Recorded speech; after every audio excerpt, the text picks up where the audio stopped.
For this assignment, I decided to choose the charango. I chose this instrument because I am half Peruvian, and the charango is a very popular Peruvian instrument. So I thought it was a perfect opportunity to learn more about my heritage and its music. The charango is a small Andean stringed instrument from the lute family. And many historians say that it was originated in Quechua in those populations, but it's not really sure where it came from. Although many historians believe that when the Spanish conquerors came to South America, they brought the vihuela, which is an ancestor of the classical guitar. So they brought this instrument with them, and many believe that it might have inspired the charango, but it's not really clear if it's a direct descendant of the Spanish stringed instrument, which was the vihuela. But there are also many stories of how it came to be. Like most historians and natives said that it came from the sound box of an armadillo. And there's also one story that actually says that the natives musicians liked the sound of the vihuela, but they thought it lacked the technology to shape the wood in that matter. So that's how the charango came to be. However, there's another story that says that the Spaniards prohibited the natives from practicing their ancestral music, and that's how the charango came to be. So it's like the natives decided to create their own string instrument, and it was a successful attempt to make a lute that could possibly be hidden under a garment such as a poncho. I personally think that that's the real history of how the charango came to be.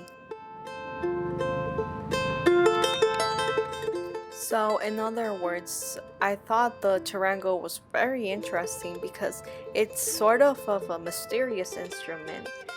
Many historians are not really sure where it came from or an exact place where it was created. However, there is a lot of evidence of its construction, and I guess that's what matters the most. So, traditionally, a triangle was made out of a dried armadillo shell from the back and wood for the sound box top. While still common, this is not really normal. So, like this woman right here playing the charango, it's made out of wood and it's carved in that mini guitar shape, and that's how it's played.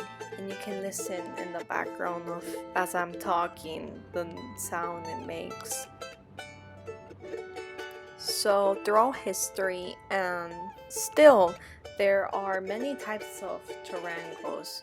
So, there's a walasho, which is a smaller relative with a scale typically around 30 centimeters long. It has 10 strings only, so the noise might be a little bit different. Then there's the charango. Excuse me if I pronounce it wrong, I'm trying my best. So this one is about 75 centimeters, and it's mostly common being a fourth lower than the charango, fourth lower than the charango, so it's a bit of a lower tuning. Then there's the ronroco. It's still a larger relative, essentially baritone or bass charango. It's 80 centimeters long, and it's also common in Bolivia. So there's also the chilador. So the chilador can be referred to either two related types of charango. And finally, the last one is Hatun Charango or Gran Charango. So this is an extended range charango developed in Peru in the modern era, and I believe it's the most common charango used nowadays. I believe that this instrument has evolved into something beautiful throughout history because it's remained its traditional sound, its traditional way of being.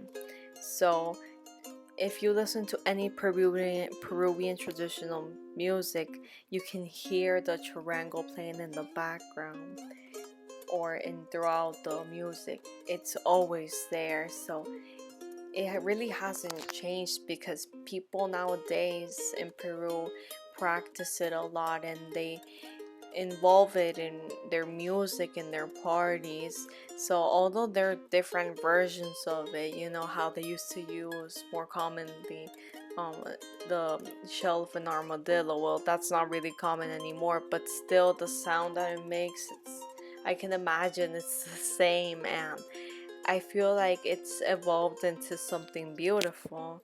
You know, it's keeping the tradition of that music to live on forever.